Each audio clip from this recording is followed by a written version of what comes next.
poetry, it ain't hard to see. His love was the key that opened my thighs. Welcome to Watch Mojo. And today, we're counting down our picks for those songs that weren't even attempting subtlety when it came to some obvious innuendo.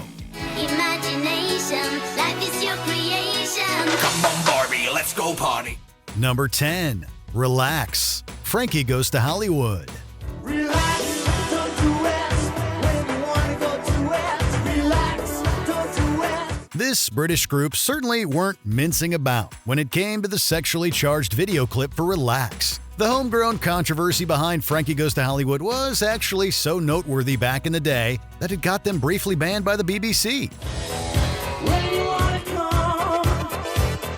There was no stopping Frankie Goes to Hollywood from taking over their early 80s world, however, despite some humdrumming about how Relax freely celebrated its frank and explicit sexuality. The musical side of things seemed to echo this sentiment as well, as the booming bass and pulsing synth drives home Relax with a vibe that's almost menacing with how intensely it intends to make its presence known as an ode to catch and release seduction. When you wanna come.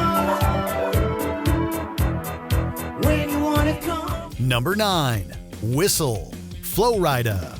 You just put your lips together and you come real close. Can you blow my whistle, baby, whistle, baby? We'd be here all day if we were to attempt counting all of the myriad ways songs have utilized placeholder metaphors in lieu of referencing private parts or the sexual act. Whistle by Flo Rida actually references both of these things, since the song is a not-so-subtle ode to one very specific sort of act on that spectrum. Girl, I'm gonna show you how to do it and we start real slow. Flo Rida also chooses the word whistle as a noun to describe an aspect of his anatomy, so yeah, the meaning becomes very clear here, right from the get-go. Although we guess you could just take whistle at face value, maybe Flo Rida just likes to whistle while he works. Yeah, we'll just keep telling ourselves that. Number 8. Peacock. Katy Perry.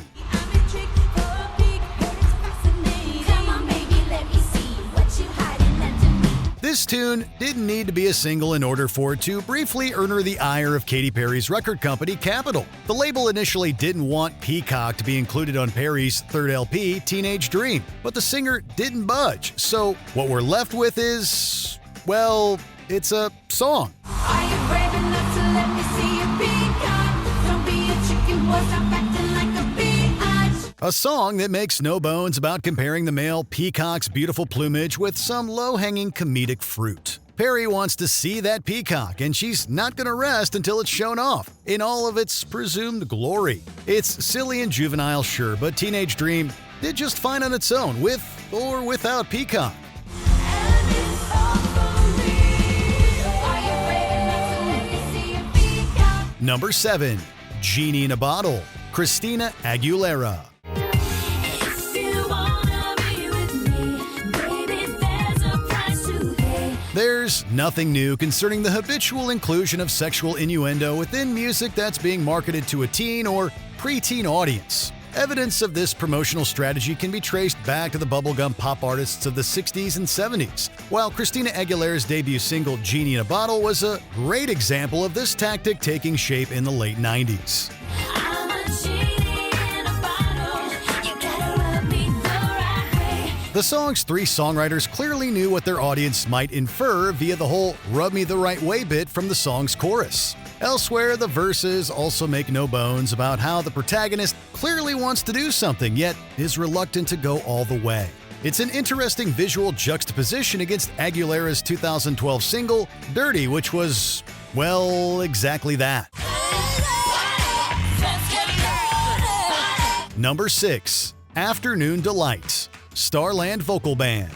Gonna find my baby, gonna hold her tight, gonna grab some afternoon delight. The songwriters behind the Starland Vocal Band are famous, and not just for their 1976 hit Afternoon Delight. Bill Danoff and Taffy Nivert co-wrote Take Me Home Country Roads with John Denver. But that little bit of trivia likely pales in comparison to the hubbub caused by their group, the Starland Vocal Band.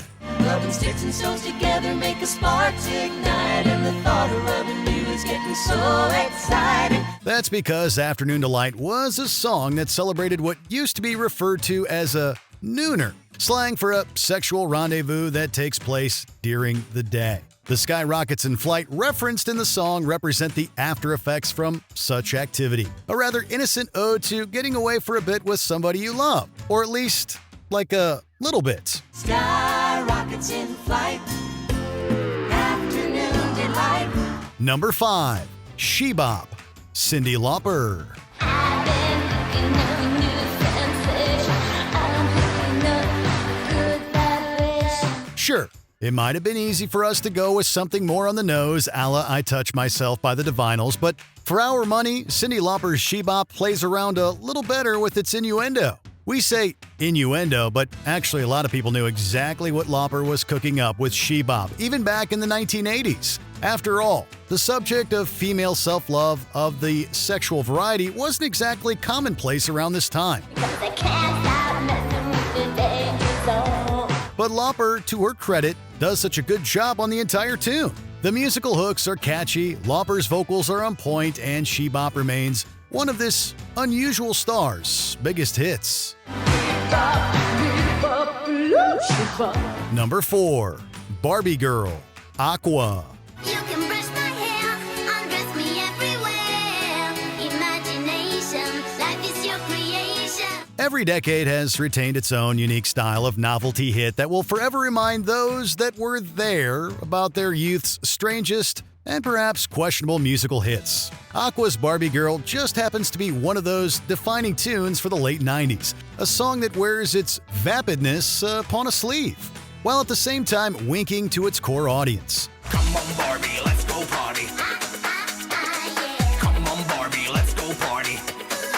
Both band and fan alike knew what was going on here as Aqua played around with the Barbie doll's complex history of sexual politics. In this sense, being in on the joke has allowed for Barbie Girl to endure a lot longer than other, perhaps less self-aware contemporaries of its day. Oh, I'm having so much fun. Number 3. Pony, Genuine. I'm just a dancer. I'm looking for a partner. Here's a question. Do you think that anybody was fooled by the artwork that accompanied the clean version of this 1996 single from Genuine? We find it hard to believe, even if that release of Pony did feature a normal, everyday-looking horse. Equine jokes aside, the actual sound of Pony is so filthy that it almost doesn't need to play around with innuendo.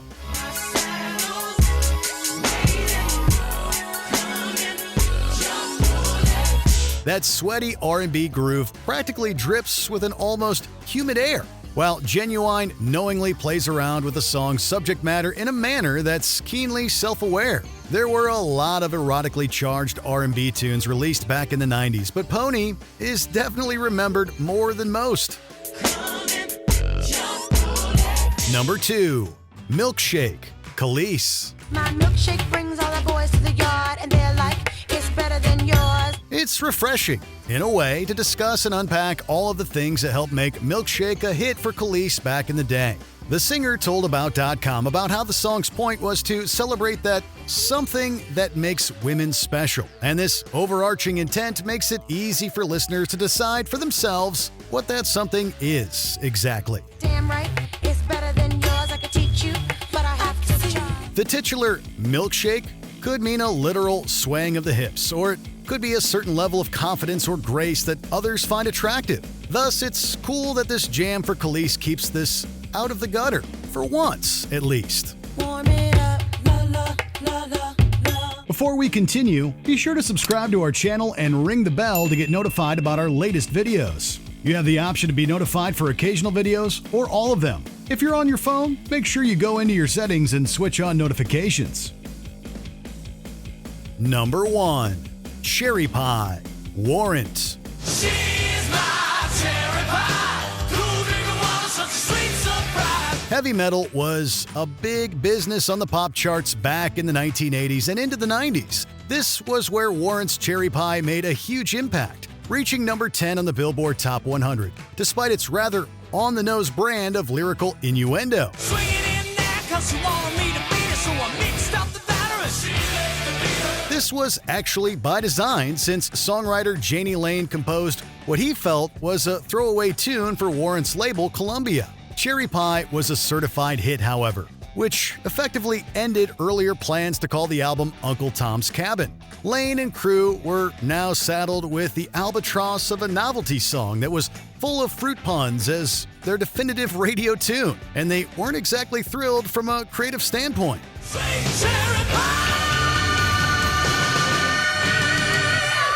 Should artists go all in with their innuendo or shoot for subtlety?